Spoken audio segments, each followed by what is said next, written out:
Yesterday at Minecraft Live 2023, the new blocks of 1.21 were revealed along with this game changer, the Crafter, that will automate crafting in Minecraft. If you did not see this block in action, then worry not, we are going to go over the basics, but first the showcase from yesterday's live stream where the developers showed us this block for the first time. It has an interface similar to the crafting bench where you can drop items into it, and then when powered by redstone, this thing will spit out the crafted item in front of you. Pretty impressive. The devs then went on to show us how this block interacts with other redstone blocks like droppers and hoppers that can feed items into the crafter. We also got to see more of its UI, which can be toggled. You can turn off some of the slots that the items will be put into by the hopper. Then with a bit of nifty redstone wiring, you can feed these items in one by one, power the crafter, and it will automatically craft you your iron swords. And if you want to know more about Minecraft 1.21, which is yet to be named, I have a breakdown of the reveal on my channel. You can find it in the updates playlist listed down below. But if you are sticking around, well, we're here to do a deep dive on how the crafter might impact the game. But first of all, let's go over what we know about how this block works. Now, as I have already briefly explained, this thing gets powered to do its crafting, but it's got to have the right items inside, and if it does, it spits out the correct item. So let's say you want to turn a log into planks, you're going to feed one into the crafting bench, power it, and those planks will all get spat out at the same time. But let's say you wanted to make something a little more complicated, like oak wood. If you were to feed in 4 items, the crafter would fill up 1 block at a time, and that doesn't make the wood that we're looking for. So you can toggle the slots and you can say, I want these ones turned off, and therefore you get this in the right combination to make the oak wood. Now you might have noticed in the video though that you can put stacks into that. If you, the player, open up the crafter, you can indeed drop a stack of items into the crafting area. However, when using hoppers and droppers to put items in here, it's only one at a time. Now let's say you wanted to craft something a little more complicated like cake. What normally happens in a crafting table is the buckets get left behind. But with this thing, it's going to spit out all of those items, including the empty buckets. Another interesting property of the crafter is that hoppers can take items out of it.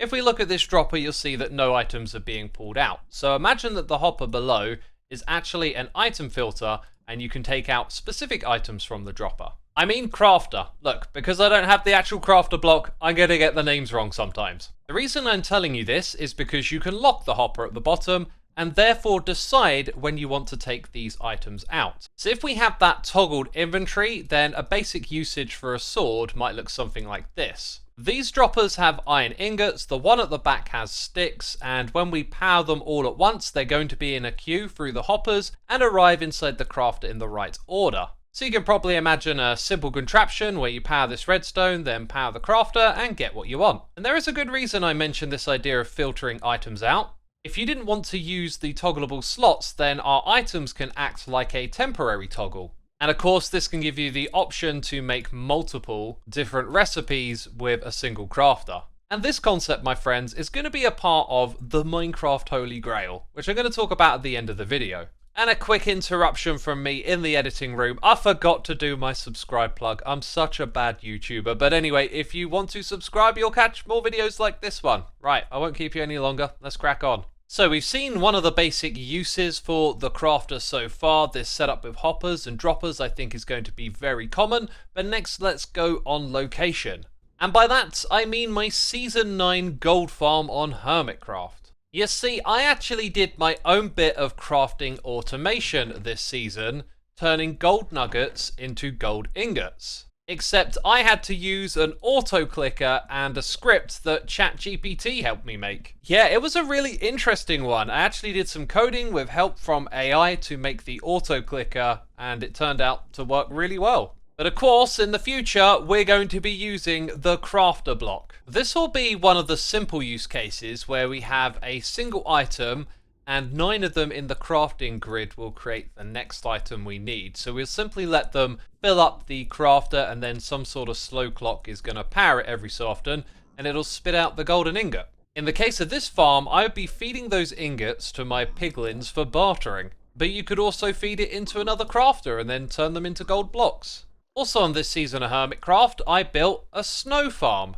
And again, the use here should be really obvious, except this time, we're going to be crafting 2x2s in that toggleable interface. And there are quite a few crafting recipes in this game that are either crafted with a 2x2 or a 3x3 grid. So these are some of the things that we might automate on a basic level. But let's say you wanted to create a generic one of these where you could just throw in one of those materials and it would craft it into blocks for you. You are going to run into this common issue where you'll be left with one item behind. And that in itself creates a redstone challenge for a contraption that can detect those leftover items and remove them. Which is possible, remember, because the hopper can pull items out of the crafter.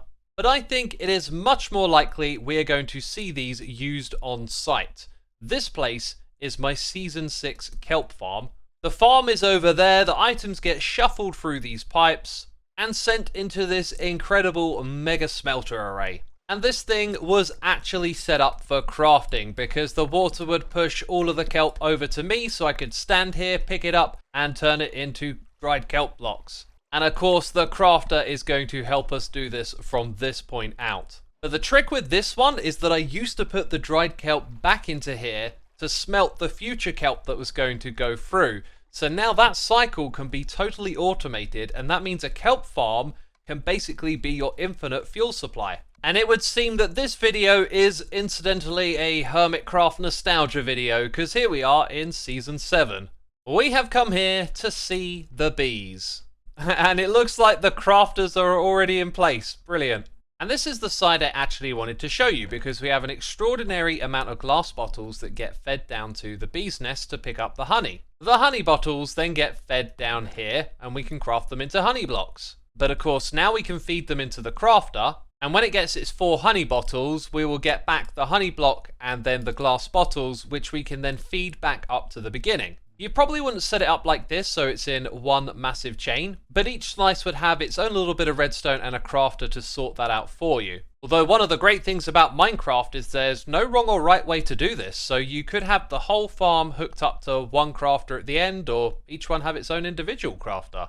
Ah, well, this is perfect for the next thing we're going to talk about. This is not a glow squid farm, it's a skeleton farm, and I think these things are going to get a huge buff. Because of course, bone meal is an incredibly useful item, and being able to automatically change those bones into bone meal is a game changer.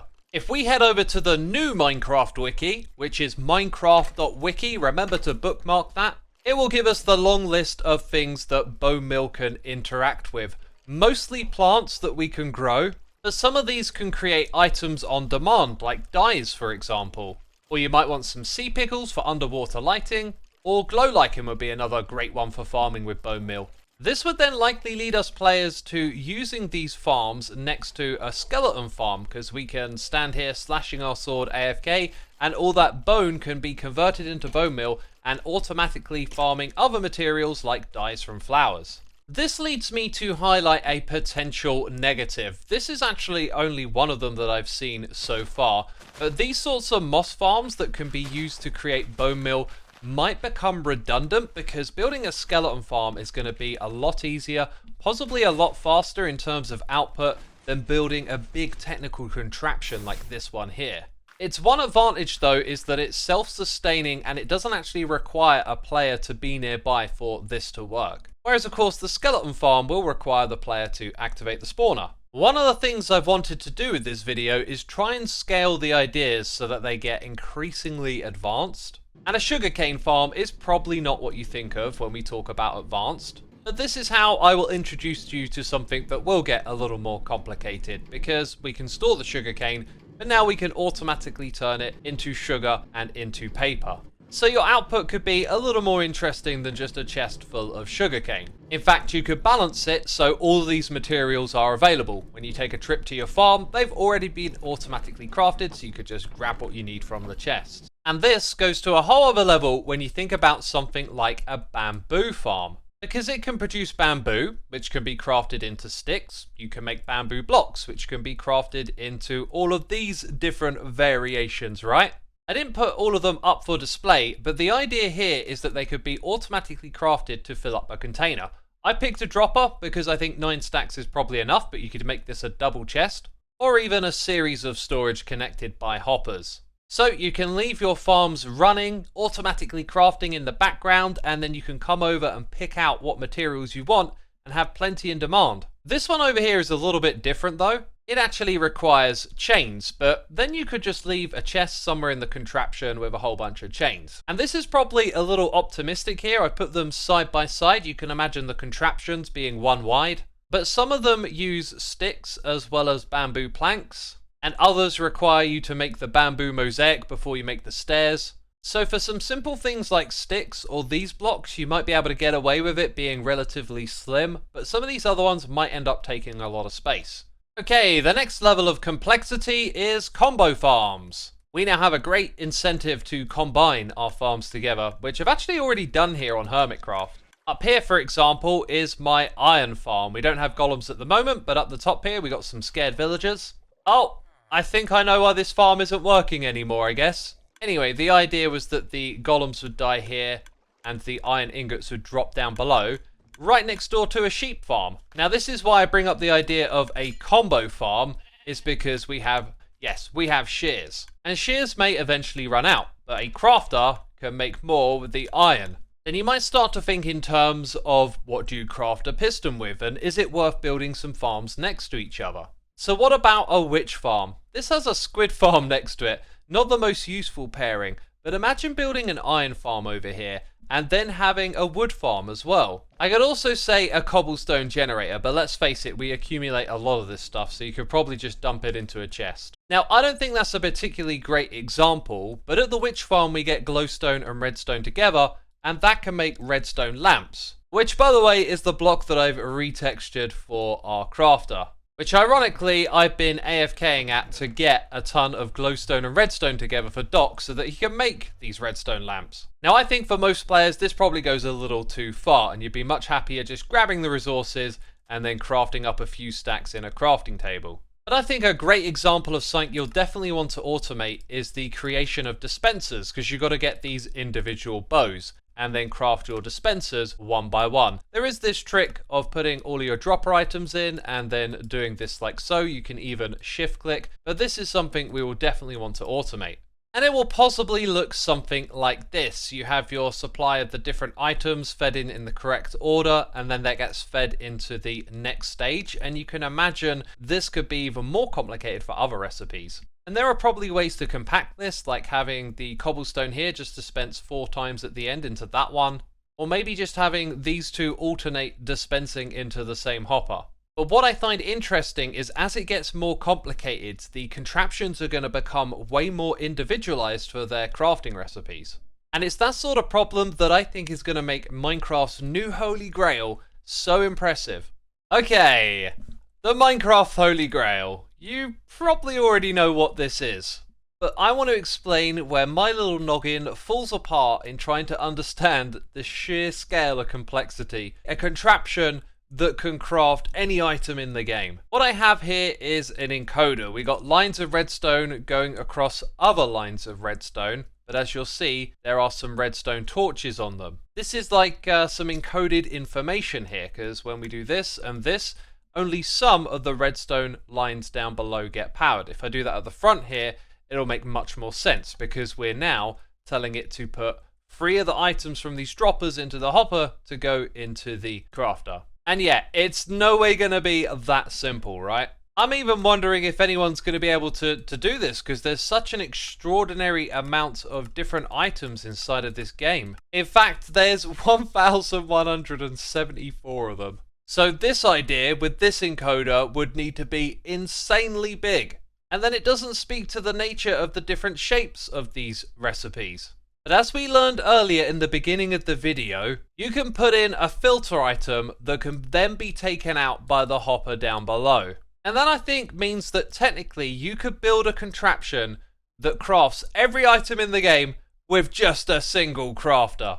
And I'm telling you right now, if someone makes it, that's the Holy Grail right there. That'll be one of the greatest creations we ever see in Minecraft. And no doubt we're going to see so many more great creations come about because of this. At the surface level, we all understand what this does. Okay, we can automate crafting, but looking into it, it feels like this is going to affect all difficulty curves of the game. You can do simple stuff with it, it can get a little more advanced if you want to, and you can go extreme with it too. Now, I would love to hear your thoughts and opinions in the comments down below, but the one thing I would really like to know is what are the negatives? The only thing I really came across is how it might make some farms more preferred to other ones, as I mentioned earlier. So if you can think of any drawbacks, leave them down below. So if you enjoyed the video, leave a like, and I'll see you soon with another one. Bye bye.